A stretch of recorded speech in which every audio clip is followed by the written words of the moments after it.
अस्सलाम वालेकुम, मैं हूं मेबल नायाब और आप देख रहे हैं न्यूज़ 360। जी हाँ नाज़रीन, आज हम मौजूद हैं आपकी खिदमत में एक नए टॉपिक के साथ। आज हम बात करेंगे सहाफ़त पर और इसी हवाले से हमारे साथ बात करने के लिए हमारे स्टूडियो में मौजूद हैं कुरतुल आरिफ, जो कि मेरी कॉलीग भी हैं और बहुत प्यारी दोस्त भी हैं। जी कुरत, अस्सलाम वालेकुम। वालेकुम अस्सलाम। कैसी हैं आप? अल्हम्दुलिल्लाह, आप सुनाएं? मैं बिल्कुल ठीक ठाक हूँ। अच्छा कुरत, सबसे पहले तो मुझे ये बताइएगा कि लफ्ज़ सहाफ़ी सुनने में तो बहुत ज़्यादा आसान लगता है, लेकिन जो हम प्रैक्टिकल लाइफ में आते हैं तो बहुत मुश्किलात का सामना करना पड़ता है एक जर्नलिस्ट को। सो उस हवाले से बताइएगा कि जब आपने एजुकेशन लाइफ से एक प्रैक्टिकल लाइफ में कदम रखा तो किन मुश्किलात का सामना करना पड़ा आपको? देखिए, जब हम पढ़ते हैं, ठीक है, पढ़ाई में तो हमें इतना फ़ील नहीं होता, हमने सिर्फ थ्योरी पढ़नी होती है, एग्ज़ाम देना होता है, सब कुछ।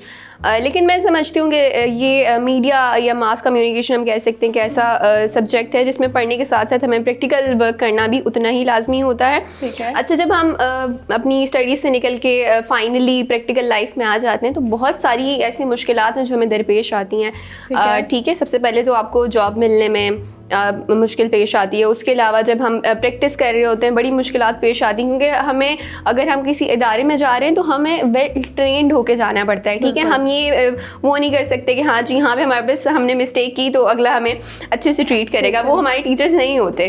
ठीक है, वहाँ पर हमने खुद को डेवलप करना होता है। उसके अलावा अगर मैं रिपोर्टिंग के हवाले से बात करूँ तो रिपोर्टिंग में मुझे लगता है सबसे ज़्यादा मुश्किलात पेश आती हैं फ़ीमेल्स को, या चाहे वो मेल रिपोर्टर्स हों। ठीक है, तो ये सारी चीज़ें होती हैं। ठीक है। अच्छा कुरत, मुझे ये बताइएगा कि आप जबकि अब एक मीडिया हाउस में एंटर हो चुकी हैं, मतलब अपनी प्रैक्टिकल लाइफ में आ चुकी हैं, सो मुझे ये बताइएगा कि मेल्स का ज़्यादा इन्फ्लुएंस होता है या फिर फीमेल्स का होता है? देखें, इन्फ्लुएंस की बात की जाए तो मैं बिल्कुल ऑनेस्ट होकर आपको जवाब दूंगी। मुझे लगता है कि फ़ीमेल्स का ज़्यादा होता है। अब फीमेल्स का ये सिर्फ नहीं कि मीडिया हाउसेस में, हम किसी और ऑक्यूपेशन में, प्रोफेशन में चले जाएं तो वहाँ पे भी, क्योंकि हर जगह जो है वो ग्लैमर की ज़रूरत होती है। अब हमारी सोसाइटी की नीड है, आवाम की नीड है, तो क्या कर सकते हैं, फ़ीमेल का होता है। ठीक है, टू बी वेरी ऑनेस्ट। और मैं समझती हूँ कि फिर उस हिसाब से जो हमारे मेल रिपोर्टर्स हैं या जर्नलिस्ट हैं उनको उतनी ही मुश्किलात का सामना करना पड़ता है। अब मुश्किलात का सामना क्यों करना पड़ता है? जाहिर सी बात है, एक तो स्किल्स होनी चाहिए, स्किल्स के बाद उनको अपॉर्चुनिटीज़ मिलने में काफ़ी मुश्किलात का सामना करना पड़ता है। स्किल्स तो होती हैं मेल और फीमेल में, मैंने देखा है, मैं खुद भी जो कि फेस करती हूँ कि दोनों में होती है, बल्कि ख़वातीन से ज़्यादा मर्दों में होती है स्किल्स। बट फिर भी आप क्या समझती हैं कि क्यों स्किल वाइज जज किया जाता है या फिर उनको अपीयरेंस वाइज जज किया जाता है? देखें, स्किल्स फर्स्ट है, अपीयरेंस सेकंड है। ठीक है, फीमेल्स के लिए तो इशू नहीं होता। क्या ये गलत नहीं करते मीडिया हाउसेस? नहीं, काफ़ी हद तक ठीक है, क्योंकि जाहिर सी बात है अब मीडिया हाउसेस हैं मेल्स के हवाले से। हाँ।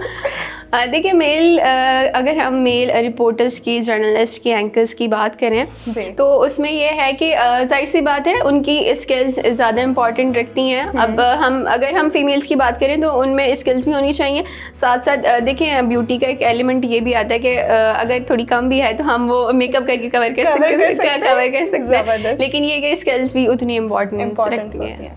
ओके, अच्छा, तो मुझे ये बताएं कि मेरा अगला सवाल आपसे ये है, बीइंग एन एंकर पर्सन, जो कि अब आपकी एक वर्थ बन चुकी है, आप इससे पहले भी दूसरे चैनल्स में, दीगर चैनल्स में आप काम कर चुकी हैं, सो अब आपकी एक वर्थ बन चुकी है, स्टूडेंट लाइफ से आप एक प्रैक्टिकल लाइफ में आ चुकी हैं, तो मुझे ये बताइएगा कि अब आपको लोग किस तरह ट्रीट करते हैं? अगर मैं अपनी फैमिली की बात करूं तो कोई डिफरेंस नहीं मुझे लगता। मुझे पहले भी वैसे ही ट्रीट किया जाता था, अब भी वैसे किया जाता है, लेकिन हम अगर अपने पेयर ग्रुप्स की बात करें या अपने सराउंडिंग की तो काफ़ी अप्रिसिएशन मिलती है। डेजिग्नेशन मिलने के बाद एक बंदे की जो है वर्थ में काफ़ी चेंजेस आता है और लोगों की निगाहों में इस तरह से। देखिए, लोगों की निगाहों में तो जाहिर सी बात है एक अप्रिसिएशन वो देते हैं, समझते हैं कि हाँ जी ये जा रही है तो बहुत अच्छा काम करें। लेकिन अगर मैं फैमिली की बात करूँ तो आप जितनी भी बड़ी पोस्ट पे पहुँच जाए वो आपको सेम ट्रीट करेंगे। फैमिली की तो बात होगी, आपके जो दीगर आपके ऑरा में देखा जाए तो आपके फ्रेंड्स होते हैं, आपके कोलीग्स होते हैं, आपके आस पड़ोस के लोग होते हैं, वो किस तरह से आपको अप्रिसिएट करते हैं या नहीं करते हैं, या फिर आपसे जलन या हसद रखते हैं? देखिए जलन और हसद रखने वाले जो लोग हैं वो तो होते ही हैं, साथ साथ ज़िंदगी भर साथ चलते हैं। लेकिन जो अप्रिशिएट करने वाले थे वो भी साथ साथ चलते हैं। तो ये है कि हम जितना बेहतर तौर पे अपना काम करते हैं तो हमें उतनी ही अप्रिसिएशन मिलती है। लेकिन अगर ना भी हो तो जाहिर सी बात है, इनर सेटिस्फेक्शन मैं समझती हूँ कि बहुत इंपॉर्टेंट चीज़ है कि हम खुद सेटिस्फाई होने चाहिए। अच्छा ठीक। अच्छा कुरत, मुझे ये बताइएगा कि आपने सहाफ़त क्यों चुनी, क्या वजह थी? वो उसका मेन रीज़न ये था कि मैं आपको शुरू से बता देती हूँ कि पहले मेरा मेडिकल का बैकग्राउंड था, मैंने प्री मेडिकल किया था। लेकिन उसके बाद इस तरह हुआ कि फिर मुझे ये था कि मैं मीडिया में आऊँ, ठीक है। मैं आपको ऑनेस्टली बताऊँ कि मैं इसकी लाइमलाइट देख के जो है वो मीडिया में आई हूँ। मैं हाँ, ग्लैमर हम देखते थे टीवी पे, रिपोर्टर्स आ रही हैं, ठीक है, न्यूज़ एंकर्स आ रही हैं, तो मुझे भी शौक हुआ और मैंने काफ़ी इंटरव्यूज़ भी दिए थे। तो मैं समझती थी कि हाँ जी, ये जो रिपोर्टर काम कर रही हैं मैं भी कर सकती हूँ, ठीक है। तो ये सारी चीज़ें थी जिससे मेरा शौक डेवलप हुआ। तो फिर मैंने मीडिया एंड कम्युनिकेशन स्टडीज़ में जो है वो एडमिशन लिया और उसके बाद स्टार्ट किया। ग्रेट। अच्छा, तुम जिन रिपोर्टर्स को देखकर इस फील्ड में आई हो, जब उन्हीं की तरह तुम्हें फील्ड में जाकर रिपोर्टिंग करना पड़ी तो कैसा एक्सपीरियंस था, ये शेयर करो। एक्सपीरियंस तो बड़ा ही खौफनाक था। कैसा?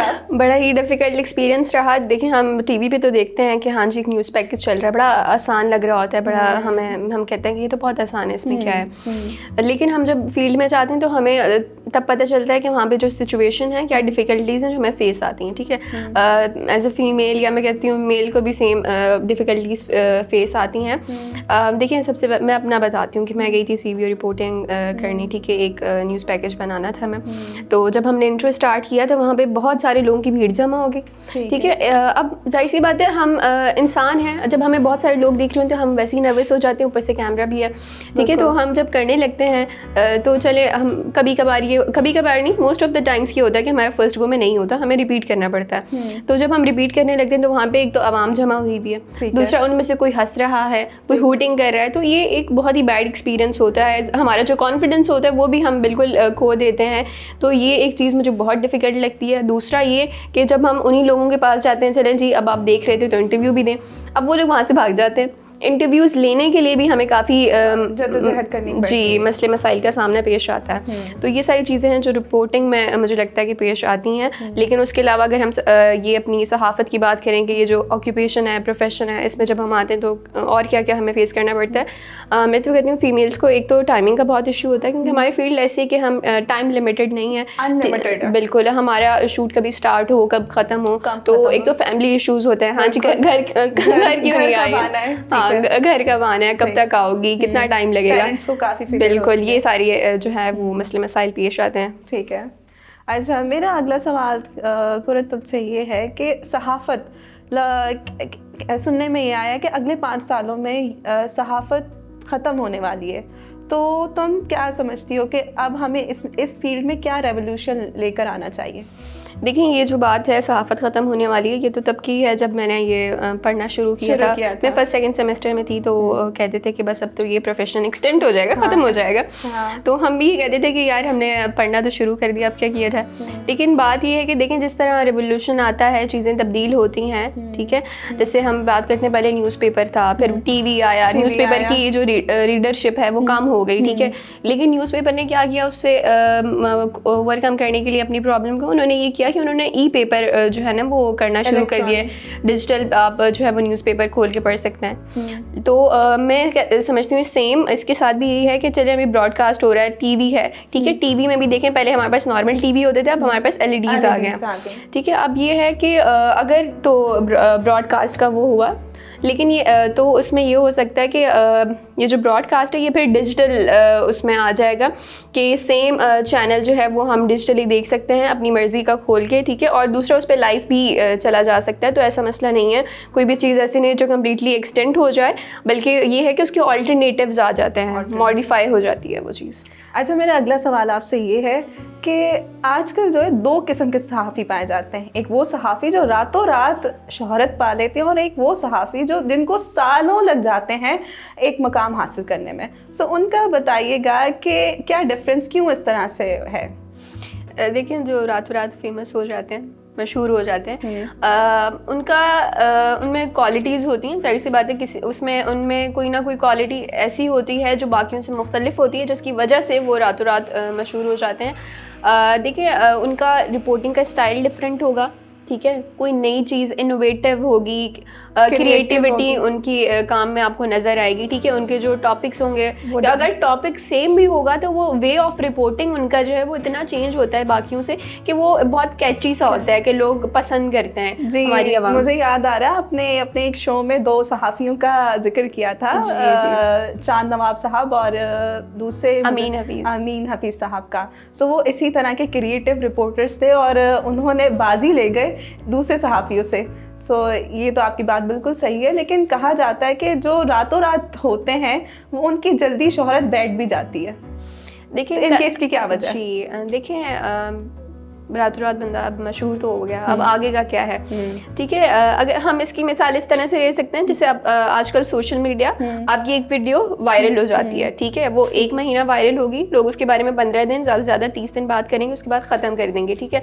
अब अगर आपने कंटिन्यूस रखना है इस चीज़ को, तो उसमें ये होता है कि कंसिस्टेंसी होनी चाहिए, ठीक है। आपने एक रिपोर्ट बनाई, सबको पसंद आई, आपने फ़ौरन सोचना है कि अब आपने नेक्स्ट क्या करना है, नेक्स्ट में आप कैसे क्रिएटिव कॉन्टेंट लेके आ सकते हैं। अब आगे ये रखना है कि हमने कंसिस्टेंसी रखनी है, ठीक है, हमने मज़ीद वैसी वीडियोस बनानी है या वैसी रिपोर्टिंग करनी है जो लोगों को पसंद आई है। एक हमारी रिपोर्ट अगर फेमस हो गई है, लोगों को पसंद आई है हमारा वे ऑफ रिपोर्टिंग, तो अब हमने कोशिश करनी है कि हम अपनी नेक्स्ट वीडियो जो है या नेक्स्ट रिपोर्टिंग वीडियो वो हम उससे भी ज़्यादा क्रिएटिव बनाएं, कैची हो, ताकि लोगों को पसंद आ सके। अच्छा, मेरा अगला सवाल तुमसे ये, तो अभी तुमने मुझे यही कहा था कि मैं मुख्तलिफ एंकर पर्सनस और रिपोर्टर्स को देखकर मैं इस फील्ड में आई, क्योंकि मैं भी फेमस होना चाहती कि कहीं ना कहीं ग्लैमर ही इसकी वजह थी, कहीं ना कहीं बिहाइंड द रीज़न। सो अगर यही वजह थी तो तुमने टिकटॉक और स्नैक वीडियो को क्यों नहीं चूज़ किया? देखिए मशहूर होने के लिए। जी, बाकी ये जो एंटरटेनमेंट सोशल मीडिया प्लेटफॉर्म्स हैं, टिकटॉक है, स्नैपचैट है, आई गेस आजकल तो सस्ती शोहरत यही है कि जो भी लोग आना चाहते हैं ग्लैमर की दुनिया में, सबसे पहले इन प्लेटफॉर्म्स का इंतखाब करते हैं। देखिए ये जो प्लेटफॉर्म्स हैं, इन पे जो लोग मशहूर होते हैं, वो जितनी जल्दी मशहूर होते हैं उतनी ही जल्दी उनकी शोहरत ख़त्म भी हो जाती है, ठीक है। उसमें हम ये नहीं कह सकते कि हाँ जी अगर ये मशहूर है तो ये। और दूसरा आपके ऊपर होता है, ठीक है, ये आपकी पर्सनल चॉइस होती है कि आप किस वे में मशहूर होना चाहते हैं। लोग जो है वो आपको किस नाम से याद करेंगे, किस नाम से आपको याद रखें, किस क्या आपकी पहचान हो लोगों में, ठीक है। अगर मैं टिकटॉक बनाती हूँ, कहते हैं टिकटॉकर है, ठीक है। लेकिन मुझे शुरू से सहाफ़त का शौक़ था, ठीक है। एक तो लाइमलाइट तो देख के हम आई हैं, उसके बाद जब हमने पढ़ाई की तो हमें पता चला कि सिर्फ लाइमलाइट नहीं होती, हमारी एज अ जर्नलिस्ट भी बहुत सारी रिस्पॉन्सिबिलिटीज़ होती हैं जो हमने पूरी करनी होती हैं। सबसे पहली रिस्पॉन्सिबिलिटी क्या होती है एक जर्नलिस्ट की? देखिए जर्नलिस्ट का तो काम ही ये है कि इवेंट कवर करो, कोई भी लेटेस्ट न्यूज़ है, रीसेंट इवेंट हुआ है, कोई भी इंसिडेंट हुआ है, वो हम लोगों तक पहुंचाए, ठीक है। आप आम आवाम को जो है इसके बारे में अवेयर करें, ठीक है जी। अब वो कहते हैं ना, to educate, to inform and to aware the common people. तो मुझे ये बताएं, आपकी नज़र में अब सहाफ़त कैसी है? क्या वो नेपोटिज्म की तरफ है, फेवरेटिज्म की तरफ है, या न्यूट्रल है? देखिए अब ये तो बड़ा खतरनाक सवाल कह लिया आपने। देखिए हर इदारा जो है वो किसी ना किसी पॉलिसी के अंडर काम करता है, ठीक है। हर मीडिया की अपनी पॉलिसीज़ होती हैं, कुछ लॉज होते हैं, और मीडिया चैनल्स जो हैं वो कोई मीडिया कॉन्ग्लोमरेट्स होते हैं, ठीक है, उनके अंडर होते हैं। अब मीडिया को चलने के लिए अब हम ये नहीं कह सकते कि हाँ जी हम बिल्कुल सच्चाई पे चले जाएं। हमने ये करना होता है कि हम ऐड भी हमें चाहिए होता है, ठीक है। हमें एडवर्टीजमेंट एक बहुत इंपॉर्टेंट चीज़ है मीडिया में जो हमें चाहिए होती है, और हम जो है वो इसके लिए काम भी करते हैं, फिर हमें उनके प्रो जाना पड़ता है। लेकिन बात ये है कि सच्चाई को देखें आजकल पहुंचाना लोगों तक बड़ा मुश्किल काम है, आसान नहीं है। तो फर्स्ट क्वालिटी यही है, उसकी फर्स्ट ड्यूटी यही है कि आपने सच्चाई को पहुंचाना है। सो आपको नहीं लगता कि हम मैनिपुलेट करते हैं? देखिए ये काम एक बहुत ही मुश्किल काम है। अगर हम सच्चाई बताने लग जाएं लोगों को, एक तो बहुत देखिए हम कुछ ना कुछ सेंसरशिप होनी चाहिए। एक तो हम सेल्फ सेंसर्ड करते हैं, दूसरा जो हमारे चैनल्स हैं वो सेंसरशिप लेके आते हैं। ठीक है। अब बात ये है कि अगर हम हर न्यूज़ लोगों तक पहुंचाना शुरू कर दें तो इंतशार फैल जाता है, वायलेंस क्रिएट हो जाते हैं। ठीक है, अगर हम एक के प्रो में बात करें तो अगली जो पार्टी है वो निकल के आ जाती है कि हाँ जी ये क्या बात कर दी आपने। तो हमें बहुत एहतियात से न्यूज़, जी हमारे जो हमारे कांधों पर एक बहुत बड़ी रिस्पॉन्सिबिलिटी होती है कि हमने किस तरह बात को कवर करना, किस तरह लेकर चलना है। जी बिल्कुल। देखें ये एक बहुत ही मुश्किल काम है, ठीक है, सच्चाई को लेके आना, लेकिन फिर भी लाना पड़ता है। अब क्या करें, काम यही है, काम यही है। ठीक है। और बाकी जो मीडिया हमारे हैं, मैं उनसे ये कहना चाहूँगी कि आप अगर जर्नलिज्म कर रहे हैं तो आप पीस जर्नलिज्म करें। आप अपनी रिपोर्टिंग को, कोई इंसिडेंट भी हो गया तो इस तरह से वो करना, रिपोर्ट करना चाहिए कि उससे इंतशार ना फैले, लोग वायलेंस में ना आए। और दूसरा देखें मीडिया क्या होता है, रिफ्लेक्शन ऑफ सोसाइटी। हमारा काम है कि हम अच्छी तरीके से रिपोर्ट करें, क्योंकि जो हम रिपोर्ट करते हैं पूरी दुनिया तक वही जाता है। ठीक है, लोगों को पता चलता है पूरी दुनिया में कि हाँ जी पाकिस्तान में ये चीज़ें हो रही है। अगर हम अच्छे से रिपोर्ट करेंगे तो लोगों को पता चलेगा हाँ जी ये एक पीसफुल कंट्री है। डिजिटल मीडिया और ट्रेडिशनल मीडिया का क्या डिफरेंस है और ये किस कदर इन्फ्लुएंस कर रहा है डिजिटल मीडिया पे? देखिए जहाँ हम बात करते हैं ट्रेडिशनल मीडिया की, तो ट्रेडिशनल मीडिया वही है जो हम टीवी पे न्यूज़ चैनल्स देखते हैं, ठीक है, ब्रॉडकास्ट चल रहा होता है हमारा। डिजिटल हमारा ओवर द इंटरनेट, जो भी चीज़ ओवर द इंटरनेट है, इंटरनेट पे है, वो डिजिटल है। इसमें हमारे मोबाइल्स आते हैं, लैपटॉप्स आते हैं, हम उन पे बाकायदा अपनी मर्ज़ी का चैनल खोल के उसको लाइव भी देख सकते हैं। ठीक है। अब मैं जो चेंजेस आपको बताने जा रही हूँ वो ये कि एक नया कॉन्सेप्ट आया मीडिया में, मोजो, जिसे हम कहते हैं मोबाइल जर्नलिज्म। अब उसमें जो मैं आपको बताऊँ कि लोगों, जो हमारी आवाम है वो इतनी अवेयर नहीं है उस हवाले से। अगर मैं मोबाइल लेके चली जाऊँ रिकॉर्ड करवाने तो वहाँ पे जो है लोग कहते हैं अच्छा कैमरा नहीं है आपके पास, मोबाइल पे रिकॉर्ड करेंगे, ये तो ऐसे ही रिकॉर्ड करेंगे। मतलब मोबाइल के लोग कुछ समझते हैं, वैल्यू नहीं है, वैल्यू नहीं है। ठीक है। और दूसरा जो बड़े बड़े इवेंट्स होते हैं, जैसे कोई चीफ मिनिस्टर हैं, उनका इंटरव्यू रिकॉर्ड करने जा रहे हैं, तो बाकायदा इस तरह से हमारे साथ हुआ है कि उन्होंने कहा है कि जिसके पास जो वैन है, वैन नहीं है आपके पास, या आपके पास बड़ा कैमरा नहीं है, मोबाइल वालों को वो लोग अलाउ नहीं कर रहे थे। फिर जिसके बाद हमने उनको समझाया कि नहीं जी ये नया कॉन्सेप्ट आया है और मोबाइल के थ्रू भी जो है वो हम प्रॉपर अपनी वीडियोस रिकॉर्ड करके चलाते हैं और सेम ही होता है, कोई वो नहीं है। तो डिजिटल को लोग इतना समझ नहीं रहे हैं, लेकिन क्योंकि जो पढ़ रहे हैं, जो लिटरेट हमारी आवाम है वो तो समझ रही है और वो चेंज भी कर रही है। ठीक है, हम we are moving towards the digital media. लेकिन बात है कि जो आवाम है नॉर्मल, जिनको इस बारे में इतना पता नहीं है, तो वो वही ट्रेडिशनल बड़ा कैमरा हो, पीछे वैन हो, तो तभी बहुत सारी चीज़ें हो, तभी जाके वो समझते हैं कि हाँ जी ये असल रिपोर्टर के लोग हैं। बिल्कुल, अदरवाइज वैल्यू नहीं है। बिल्कुल। अच्छा मुझे ये बताओ कि यार हर एक का एक पसंदीदा शख्सियत होती है, हर इंसान की एक पसंदीदा शख्सियत होती है, वो उसे देखकर ही बड़ा होता है और उसे देखकर ही चाहता है कि मैं इस फील्ड में आऊँ, जैसा कि तुमने अभी बताया भी था मुझे लास्ट क्वेश्चंस में। सो बताओ कि तुम्हारी जो पसंदीदा शख्सियत सहाफ़त में कौन सी है? जी मेरी जो पसंदीदा और क्यों है, क्या वजूहात हैं? जी मैं जिनको बहुत पसंद करती हूँ, आइडियलाइज करती हूँ, वो हैं किरण नाज। मुझे याद है जब भी मैं उनकी वीडियोस देखती थी और अभी भी देखती हूँ, तो मैं जो वो फ्लुएंसी उनके बोलने में है, जो जिस तरह से वो लफ्ज़ों की अदायगी करती हैं, जिस तरह से वो बोलती हैं, जिस तरह की उनकी एनर्जी है, जिस तरह की वो टॉन्ट करके लोगों को बोलती हैं या सेंटेंसेस अदा करती हैं, तो वो उनका जो वे है वो मुझे बहुत पसंद था। मैंने हमेशा उनको आइडियलाइज़ किया है और अभी भी कर रही हूँ, तो वो मेरी बहुत फेवरेट रही हैं हमेशा से। थैंक यू सो मच कुरत, आपने हमें जर्नलिज्म के मुख्तलिफ फैक्ट से आगाह किया। इंशाल्लाह फिर से आपको ज़हमत देंगे किसी नए टॉपिक के साथ। जी नाज़रीन, उम्मीद करती हूँ आपको आज का मौजू पसंद आया होगा। अगर आप इसी तरह के नए मौजू चाहते हैं तो हमें नीचे कमेंट कर सकते हैं। तब तक के लिए अल्लाह निगहबान।